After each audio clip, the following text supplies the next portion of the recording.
그러면 통합과학에서 첫 번째 단원에서 이제 두 번째 소단원인 과학의 측정과 우리 사회에 대해서 배워볼게요.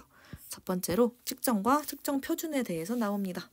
그래서 측정을 보자면 측정 같은 경우는 측정 도구를 사용을 한다라는 특징을 가지고 어림 같은 경우는 측정 도구를 사용하지 않는다라는 특징을 가져요. 그래서 측정 도구의 유무에 따라서 측정과 어림이 달라진다. 이렇게 생각하면 되고, 그리고 측정값이라고 하는 거는 참값에 가까운 근사값이다 라고 봐주시면 돼요. 그리고 오차 같은 경우는 절대 오차랑 상대 오차로 구분이 되거든요. 이렇게 구분이 되는데 이 절대 오차 같은 경우는 참값에다가 근사값을 빼요. 이렇게 뺀 거에 절대값을 씌워요. 그래서 얘가 절대값 표시예요. 그리고 상대 오차 같은 경우는 참값 빼기 근사값이 분자에 와요. 분자에 오는데 이거를 참값으로 나눠줍니다. 참값으로 나눠주니까 얘가 상대 오차가 되더라 라고 보시면 돼요. 그래서 이렇게 절대값 씌운 건 동일한데 상대 오차는 절대 오차에서 참값을 나눠준다 라고 생각해주면 돼요. 그리고 이렇게 이제 측정 표준을 정의할 때 이제 단위를 써야 되잖아요. 단위 쓸 때 이렇게 앞에서 배웠던 우리 SI 단위 있죠. 이 SI 단위를 이렇게 표준을 정의할 때 사용하더라 이렇게 언급을 하고 넘어갈게요.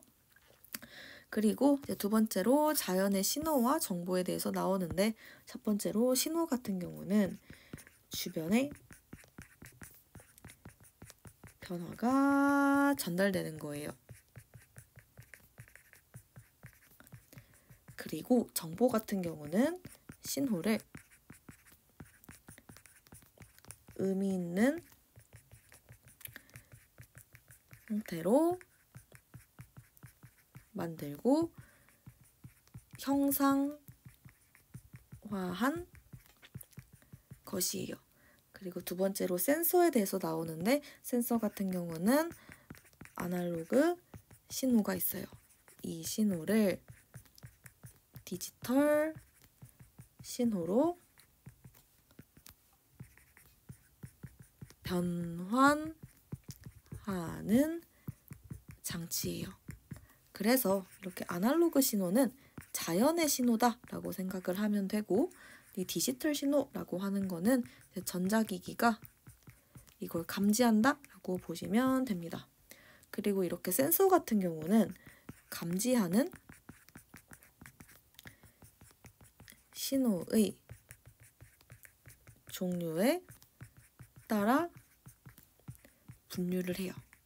분류를 하는데 예시를 좀 살펴보자면 광센서 딱 봐도 빛을 인식을 해요. 그리고 가속도 센서 가속도를 인식을 하고 압력 센서 얼마나 눌렸어를 인식을 하고 전자기 센서 이 전자기 센서는 전기, 자기를 인식을 하겠죠. 그래서 전자기를 인식한다 보면 되고 화학 센서가 있어요. 여기서 화학 센서라고 하는 거는 화학 물질을 인식한다는 거예요. 화학 물질을 인식하니까 뭐 예를 들어서 뭐 이산화탄소일 수도 있고 뭐 수소일 수도 있고 뭐 다양하겠죠. 그래서 화학 물질 이제 다양하게 인식한다라고 봐주시면 되고 그리고 소리 센서 있어요. 당연히 소리 인식하겠죠. 그리고 온도 센서 추워 따뜻해를 인식을 할 거예요. 이렇게 인식을 다양하게 해서 센서가 다양하다 보시면 되고 그리고 세 번째로 디지털 신호와 정보통신에 대해서 나와요. 그래서 첫 번째로 아날로그 신호가 나오는데 이거는 자연의 신호예요. 그래서 연속적으로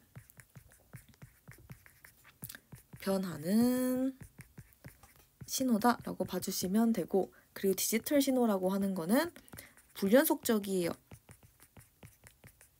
그래서 0과 1로 표현이 되는데 이게 바로 이진수로 표시가 된 거예요. 이 이진수라고 하는 거를 조금만 더 설명을 드리자면 이진수라고 하는 거는 0과 1로만 표현이 되잖아요. 이거는 이진법을 사용하는 거예요. 이진법을 사용하는 거다 보니까 이거의 예시를 좀 들어드리면 이렇게 자릿수가 여러 개가 있어요. 그러면 2의 0승, 2의 1승, 2의 2승, 2의 3승 쭈쭈쭈쭈쭉 가겠죠. 너무 큰 거는 생략을 할게요. 이제 여기서 십진법이랑 좀 비교해 보면 좋은데 십진법이라고 하는 거는 이렇게 자릿수가 이렇게 쭉 있을 때 10의 0승, 10의 1승, 10의 2승 점점점점점점 가잖아요. 그래가지고 여기서는 이제 10의 자리, 100의 자리, 1000의 자리를 표현하는데 여기에 즉 각각의 자리에 0부터 9까지 올 수가 있어요.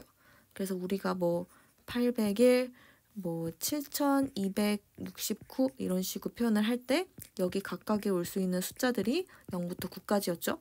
근데 이진법 같은 경우는 여기에 올 수 있는 게 0부터 1까지밖에 안 돼요. 즉 0, 1밖에 가능 안 하거든요.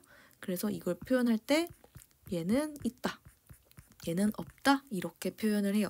그래서 이진법을 표현하는 거에서 팁을 좀 드리면 1이 들어간 곳 있죠.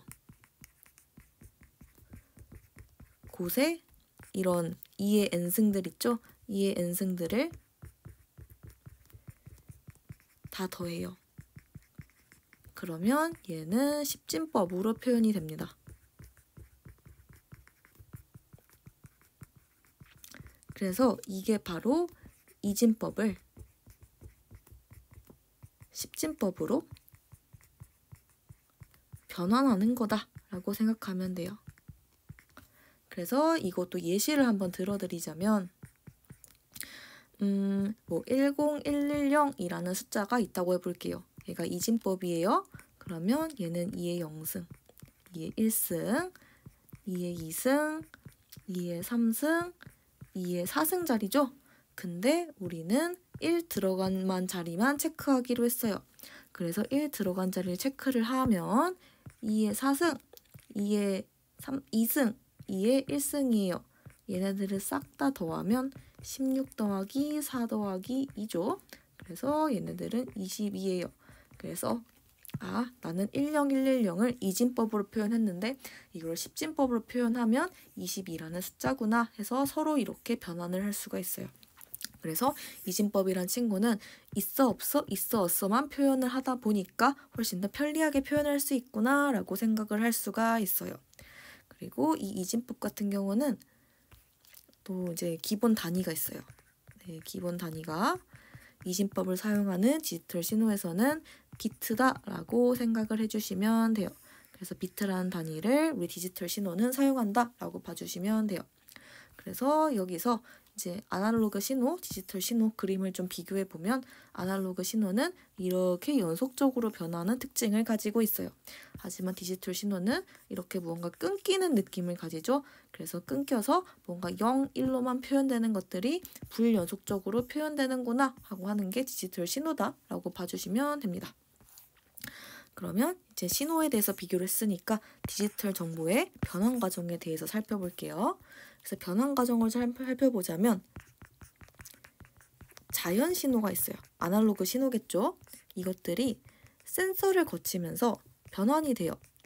이렇게 변환이 되면서 아날로그 전기 신호가 돼요. 그리고 이 아날로그 전기 신호를 일정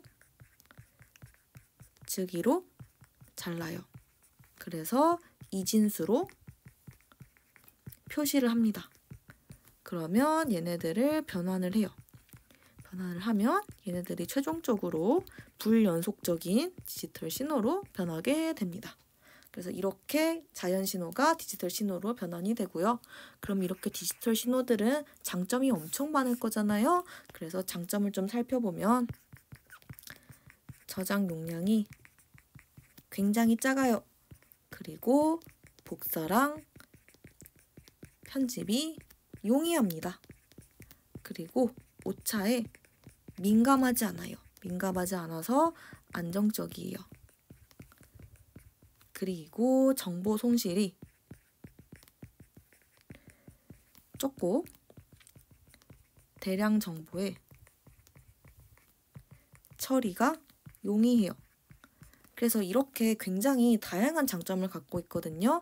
그래서 얘네들은 반영구적 보존이 가능합니다. 그래서 이런 장점을 디지털 정보가 갖고 있기 때문에 자연 신호를 디지털 신호로 변환을 한 거였어요. 네, 그럼 이렇게 해서 소단원, 2단원까지 마무리를 해서 이렇게 총 이제 큰 1단원 과학의 기초를 마무리를 할게요.